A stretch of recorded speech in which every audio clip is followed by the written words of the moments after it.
Assalamualaikum warahmatullahi wabarakatuh. Halo semuanya, pada video kali ini kita akan membahas tentang apa itu sosiologi pendidikan. Pernahkah kita memperhatikan suasana di dalam kelas? Ada siswa yang aktif menjawab pertanyaan, ada yang lebih memilih diam, ada yang percaya diri, ada pula yang takut salah. Bahkan latar belakang keluarga sering mempengaruhi cara siswa belajar dan berinteraksi. Semua hal tersebut ternyata tidak hanya berkaitan dengan kemampuan individu, tetapi juga dengan kondisi sosial di sekitarnya. Disinilah sosiologi pendidikan berperan. Sosiologi pendidikan adalah cabang ilmu sosiologi yang mempelajari hubungan antara pendidikan dan masyarakat. Ilmu ini mengkaji bagaimana interaksi sosial, nilai, norma, budaya, dan kondisi sosial ekonomi memengaruhi proses pendidikan.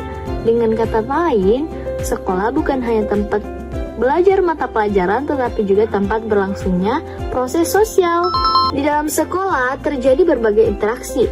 Guru berinteraksi dengan siswa, siswa berinteraksi dengan sesama teman, dan sekolah berhubungan dengan orang tua serta masyarakat. Cara guru berbicara kepada siswa, cara siswa merespon, hingga bagaimana siswa membentuk kelompok pertemanan, semuanya termasuk dalam kajian sosiologi pendidikan. Misalnya, ketika seorang guru terus memuji siswa tertentu sebagai anak pintar, siswa tersebut bisa menjadi semakin percaya diri. Namun, siswa lain mungkin merasa kurang diperhatikan. Sebaliknya, jika seorang siswa sering diberi label negatif seperti nakal atau pemalas, hal itu bisa memengaruhi cara ia memandang dirinya sendiri. Ini menunjukkan bahwa interaksi sosial memiliki dampak besar dalam proses pendidikan. Selain interaksi, sosiologi pendidikan juga membahas tentang perbedaan latar belakang sosial siswa. Tidak semua siswa memiliki kondisi ekonomi yang sama, ada yang memiliki fasilitas belajar yang lengkap seperti laptop dan les tambahan, sementara ada juga yang harus belajar dengan keterbatasan. Perbedaan ini bisa memengaruhi kesempatan belajar dan hasil yang dicapai. Oleh karena itu, pendidikan tidak hanya dipisahkan dari kondisi sosial masyarakat. Sekolah juga memiliki nilai dan norma yang harus ditaati.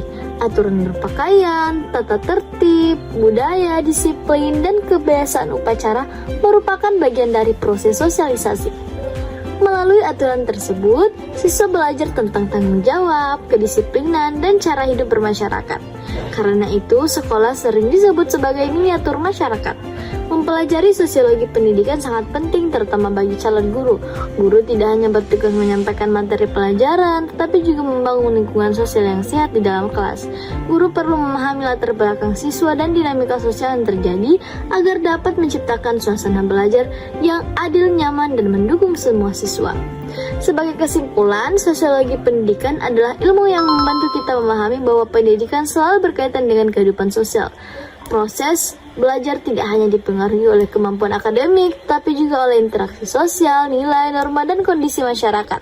Dengan memahami sosiologi pendidikan, kita dapat menjadi pendidik yang lebih peka, adil, bijaksana dalam membimbing siswa. Demikianlah penjelasan mengenai sosiologi pendidikan, semoga bermanfaat. Wassalamualaikum warahmatullahi wabarakatuh.